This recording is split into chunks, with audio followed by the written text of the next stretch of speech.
Our next speaker this morning is Superintendent Campbell Hill from the South Australian Police Force. Superintendent Hill has been a member of the South Australian Police since 2002, commencing in Adelaide. He worked in uniform patrols in the Adelaide CBD and the western suburbs before undertaking a role in a state-based proactive crime team. In this team, Superintendent Hill travelled widely to regional South Australia, assisting with local country events, crime suppression deployments and during bushfire emergencies.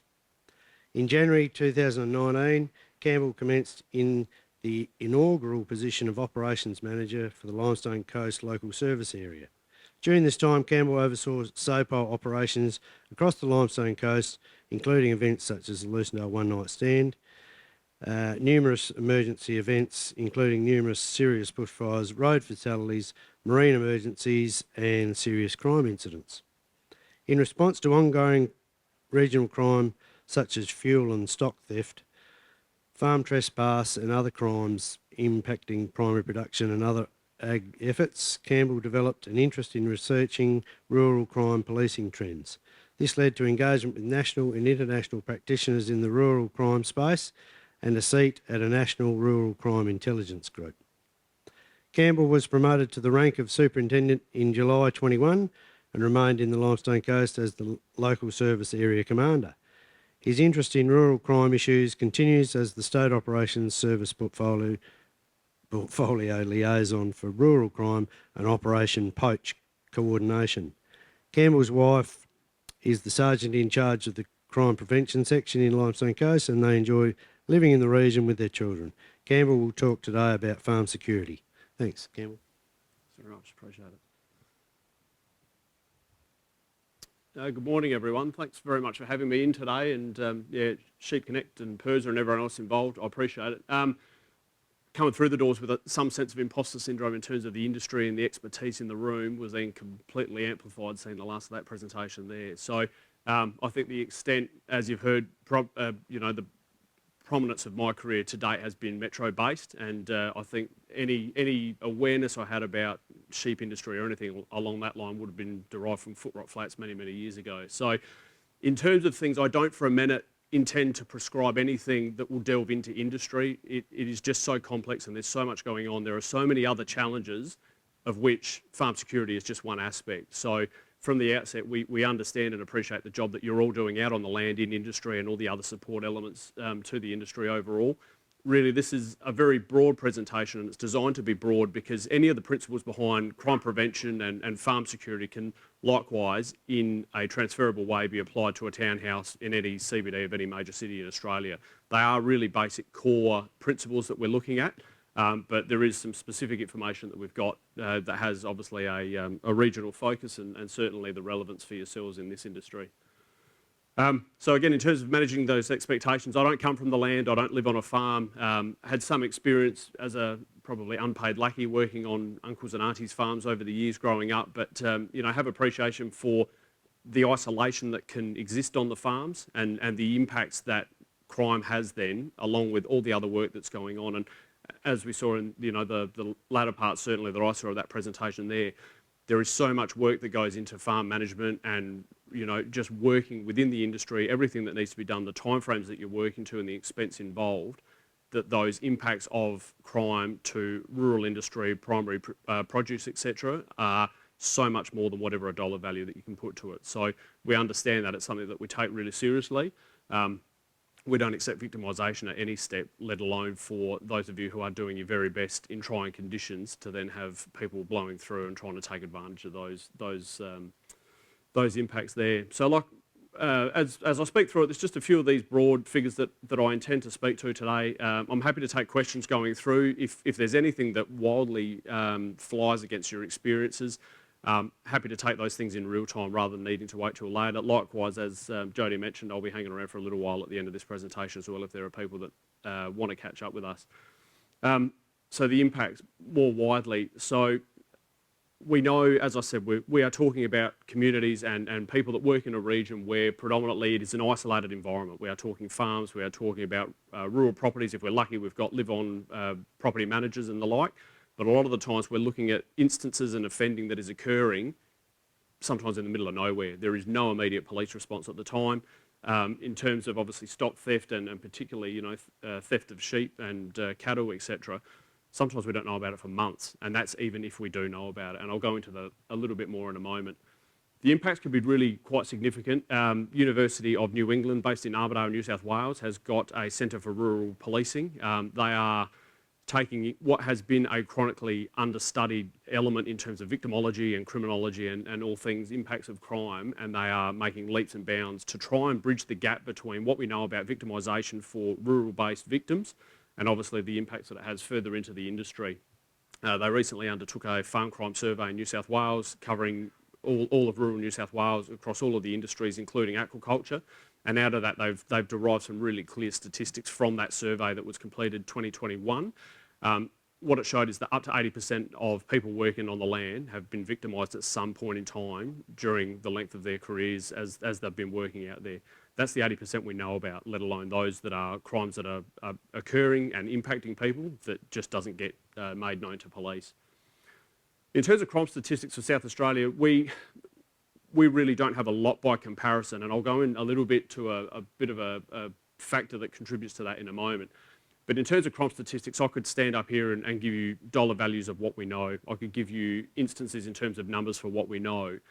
But I actually want to go the other way a little bit and speak to the importance of reporting as one of the key messages that we're really trying to push through with people at the moment. For any of you that come from Limestone Coast and have seen any of the media that we've done in the last few years, our heavy push at the moment is in the importance of the cops knowing what's going on to be able to best place our resources. Are we always going to solve it? In all honesty, probably not. In isolation for instances that are completely random or occurring once in a 12-month period with no other pattern, there isn't a high likelihood of the investigation coming through with a great result. And we acknowledge that outright. It is a really, really difficult type of crime to investigate and get a prosecution on. What we do know, though, is that the importance of reporting is that if we can pick up a pattern that's occurring across a particular band in a particular region, if we can then overlap that with what we do know coming through in terms of what our demand tasking are, what are the other crime reports, what are the other intelligence reports in the area, we can at least put our people in the area and turn people over. And I'll go to a couple of examples where we have seen really positive results of information coming in, and then a couple of different ways in which we've been able to get some successful results, especially since 2019. So in the introduction you heard, a lot of this has come from a very proactive place down here. Many of you in the room will be aware of Operation Poach as an operation that we run through SAPOL that tracks theft of cattle and livestock across South Australia with some annual reporting back through Parliament. The reality is the numbers that we see in South Australia are enough that the local police officers in all of the regions can investigate, take those reports and work through those. From a personal point of view, there is room for improvement, and I think there's always room for improvement. We are talking about an infinite game in the context of rural policing and policing in general. We are not talking about a finite rule or a finite game in the context of known players, and to equate it to a soccer game or a footy game. We haven't got two teams with a set time. At the end of the time, people with the most goals wins. That's a very finite set of circumstances. We are dealing with an infinite game. We are dealing with people that don't have any regard for rules. We are talking about people that can either offend with distinct purpose and absolute clarity on what their target is and what their intention is. And then we're at the other end of things where we could be talking about someone just driving along through a back road and sees an opportunistic opportunity to go in and steal chainsaws, fuel, ATVs, the whole lot. So it is a really difficult one to then prescribe for. And there are people internationally that talk about this in terms of a practice. It's almost, it is a practice, much as medical practice. You have to work through the diagnosis. We've got to look at what the contributing factors are, and we need to rely on information so that we can then best form a plan of attack, just as you would in a medical sense as well. So in terms of crime statistics, the only one I will brag about from what we know from the last financial year was that the Limestone Coast was the only regional local service area to see a reduction in stock theft occurrences by 50%, so leading the way there, which is brilliant. The reality is, for anyone else that's either Air West, York Mid North, other places in South Australia where we do see numbers of reported stock theft from time to time, the numbers are still fairly low. We are talking, if we're into double digits, it's only just into maybe a dozen reported in certain areas at certain times. What I can say is the Limestone Coast for the 21-22 financial year, we had about half a dozen reports coming through to us. In a numbers sense, that's really great for us, but what we do know is that there is this dark figure of crime, which is what I'll move to as well. So one of the key things with us The dark figure of crime is an international, it's an international phenomenon. The dark figure of crime is a well-known theory in criminology space, which is, if you imagine the tip of the iceberg, we know what's above the water in the context of we know what's there, we know what's being reported to police, we know what we're hearing through the local coppers that are out and about and reporting that back through and putting it into our systems. The dark figure of crime is the unknown. It's what's occurring and not being reported. Now, there are a lot of different contributing factors into that lack of reporting, and we know that historically, and again, it is an internationally studied type of crime. There is international studies of victimology purely in the rural crime space, and I'm getting emails from people overnight, nearly every day, in terms of the latest studies that are coming out, and not just for stock theft. We're talking drug offending in regional areas, domestic violence in isolated areas. So the whole scope of offending that's occurring in regional and rural remote areas is being studied at international level. But the consistent figure in terms of dark figure of crime is that there's probably up to 80% of crime occurring that we don't even know about. So the hard thing for us in terms of managing expectation and having any chance to get ahead of what the crooks are doing out there is that we've got to know. And so there is work for us. We are working through, in terms of our management plan and further work that we're doing at the moment, and that segue back to technology as well, is that we are looking at easier ways for very, very busy people to at least get the information through to us that we can then plot it, overlap it with what we know elsewhere within our regions and elsewhere in the state and form a plan. Through some of the work that I've done, I've been lucky enough to be linked in with people doing this work at a national level, and there was reference made to the National Rural Crime Intelligence Group. That again has been a really good segue for us to identify, especially for a region such as the Limestone Coast, where we have got a massive geographic footprint with southwest Victoria. We've been able to identify movement and offending that has occurred commensurate to other offending in Victoria, and that's allowed us to then join up and join forces to look at focusing on particular persons of interest. The reality is, for a high amount of the reported crime that we know of, there is generally a POI. Now, one of the issues that we know of in the rural crime space is that it can happen on occasions that neighbouring farms and people that aren't necessarily as close to people working on the land are sometimes involved or at least suspected, and that can be a major barrier to reporting that crime. I think if there's one key takeaway out of all of this today, one of my messages would be that we need to know, we must know, so that we can put people in police cars in the right areas to deter, turn people over and get ahead of the curve. If it's reported to us or if that information comes through to us, it doesn't mean that we're going to go racing to the adjoining farm and kicking doors in and going through sheds and searching pens and that sort of thing. Any crime that's reported, as a victim of crime, people have ownership and they can drive the direction and how far it goes in terms of what action they want to take. But from my point of view, the critical message for us is that we just simply can't work around what we don't know, and that's one of our key takeaways. I'll go into the technology side a bit. Again, it's being international and having national linkage and national liaison with other jurisdictions. And for those of you that might be aware, with the likes of New South Wales, have got probably in my view the blue ribbon standard in terms of rural crime policing. They've got the rural crime prevention team. They have got a dedicated stock squad. And again, a lot of history and a far bigger jurisdiction in terms of police officers that they've got to throw at that work, and a lot of work that's been done through Parliament over years to get to the position that they're at now. You don't start a unit such as that overnight. It's taken years and years and years. But they do have a very, very impressive unit that works over there, gets around to all the fairs, all the Easter shows, all the main shows every year, and has a really good engagement. But their focus is exactly the same at their level in terms of just trying to get that engagement with people on the land, try and build a little bit more confidence in the police. And that's another one that comes back to the importance, or that dark figure of crime, is that there is a lack of faith in the cops, and we get that. I don't stand up here saying that the minute you report it through we're going to be able to sort it out, but the relevance to it as well is that we just can't work with what we don't know, going back to that one. So in terms of that dark figure, it's lack of faith in the cops to investigate it or see it through. So then that leads to a mindset of, well, why bother? Why bother reporting it? It's not worth it. It's not worth it to my time getting out of the day. I've got to go back to the farmhouse to report it. I've got to come in off the land. It's too hard. I won't see them for 3 days. They're too busy. They're on leave. There's a multitude of those attitudes that come through.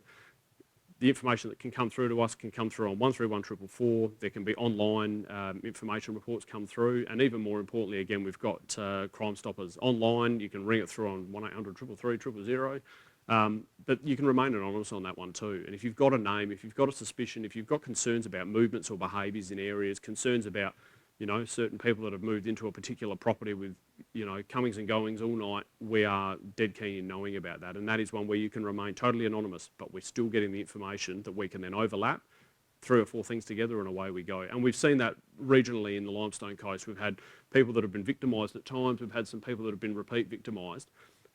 We haven't been able to clip anyone in terms of the offending that we've been seeing, but where there's been some suspicion, we've been able to pull together other ways of deploying and putting ourselves and making ourselves known with these people to disrupt the activity. And we've seen reduced activity. As I said before, we've had a 50% drop in reported crimes down here. So SAPOL, our strategy is 2030, so our 2030 goal is safer communities. That's the ultimate aim. It goes back to the Pelion police principles, and it comes back to that prevention first is the main thing. The reality is we exist in terms of an industry, but from our point of view, we wanted to prevent it first. It's fantastic if we can go out arresting people and clearing the crime up and all of that, but it's all after. We've still got people that have been victimised, we've still got people that have had really hard work impacted, but we've got people that are being psychosocially impacted, we've got people that are living isolated, we're looking at increased rates of anxiety, increased rates of stress, and that's not just me not being able to speak. So from that point of view, we know that it goes far beyond any monetary value. You know, fuel going missing, it's the interruption to primary industry, it's fences being cut, it's damaged, it's illegal trespass, it's illegal hunting. There is a range of behaviours and activities that have a direct impact to people's well-being at the end of the day, and that for us even goes far beyond any monetary value that you can attribute to it. Okay, so getting through to it, the main, and again, I'll go through these. As I said at the start, there's a lot of things here that really fall within your broad crime prevention advice. And you'll have a crime prevention section in Metro Adelaide giving the same advice to someone in Myrtle Bank or down at the beach at Henley Beach in terms of property. But it's exactly correlative to working out on regional areas. There is some specific things that I'll speak to though. So ultimately, one of the things that we know about rural crime and regional crime is that there is low risk for high reward. These crooks know that they're in the middle of nowhere. They know that the police by and large are not going to be likely to be coming up the same street like they would in your more built up areas. So one of the main things and one of the key easy things that we would advocate is target hardening.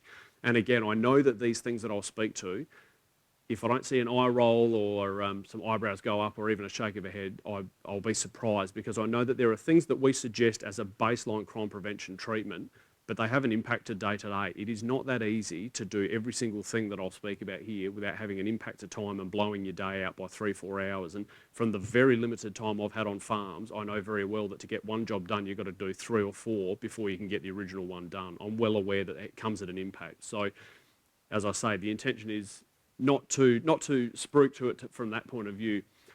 So just very quickly going through, it's about target hardening. Risk for reward, make it harder, move them on. Now, if they move it on to your neighbour, it's up to your neighbour to increase that prevention as well. So we're talking about increased solvability, risk versus reward I've spoken to, CCTV in terms of tech. You can see down there's a remote unit that's solar activated.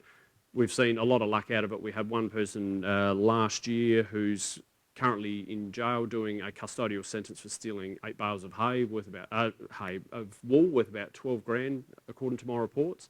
CCTV came down to it. They had the car leaving, they had the car picked up when they tried to sell it, and away they went off there.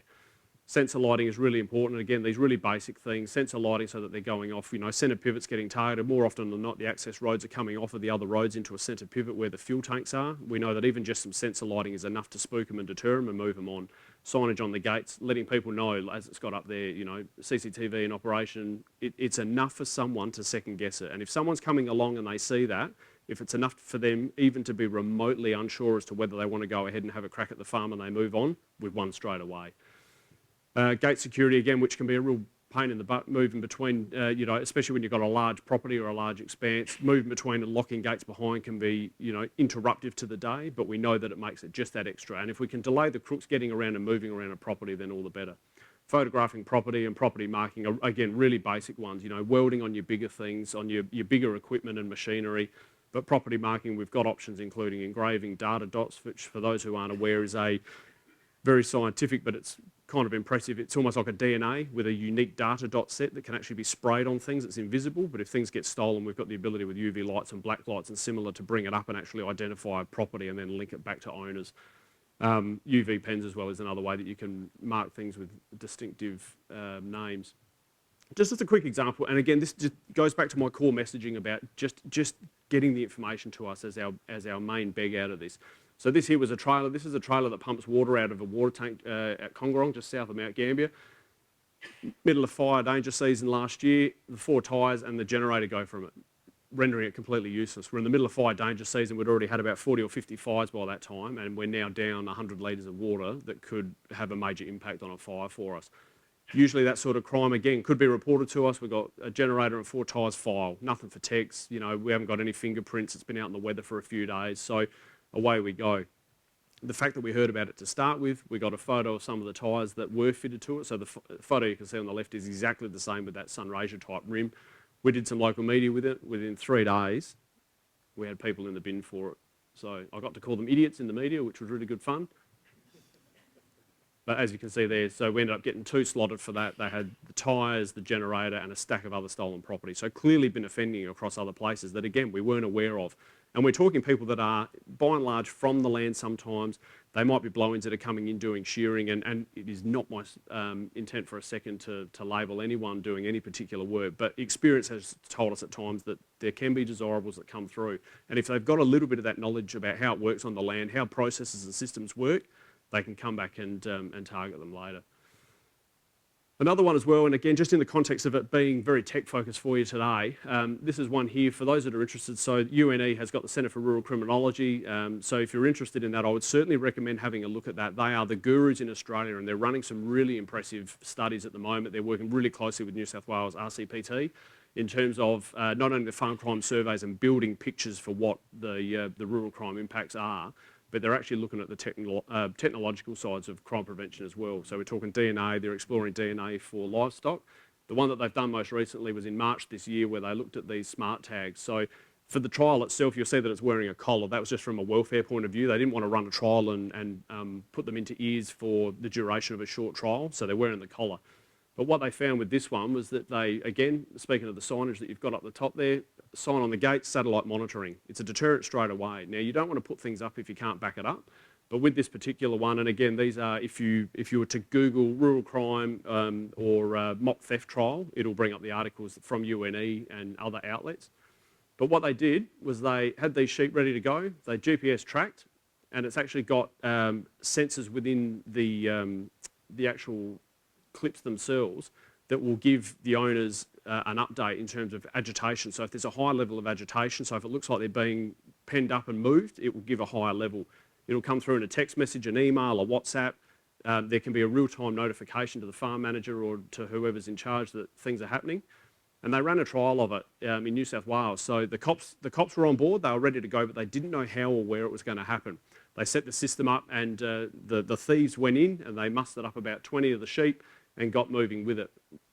Within 25 minutes, they'd recovered it. You'll see there's no sheep. That's not a photo from the recovery, but it's one they use in the report before anyone wants to pick me up. But the reality and the really impressive thing, though, was that GPS tracked them from Armidale at New South Wales, which is where they were penned and where the theft occurred, all the way down to, I think, the Tamworth sale yard. So they replicated what they know happens in terms of a quick theft, getting down to the sale yards. Because as you all know, by the time we get if there's a report that comes through with a 3-month gap, they are more than likely digested and passed already by then. It's very, very rare, unless we've got CCTV and all those other avenues. It's highly unlikely.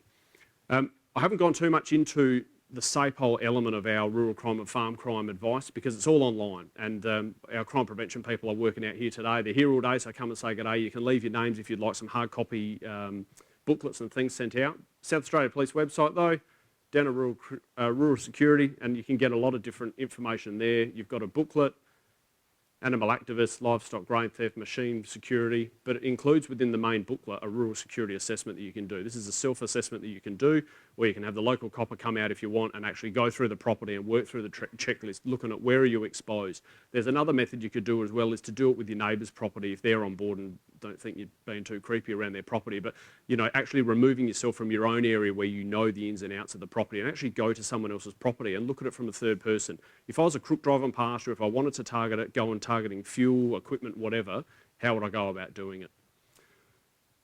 Right, I think I've just scraped through with time. If there's any quick questions, happy to take them. As I say, I'll be around for a while. As I say, the main message we really wanted to communicate out there today is that, it is an ever-evolving, the crooks are always evolving, they are trying to stay steps ahead of us, but likewise tech and our own approach to it in terms of our staffing and our deployments are very, very much based strongly on what information we've got coming in. That is really the baseline for us. So we would just really advocate that, getting in touch, reporting it through. If you don't want any action, or if we don't know what time frame it was, it just helps us build that bigger picture, and we can be out on those roads and in those areas where we know people are active to deter and disrupt them or clip them up and put them away. So thanks very much.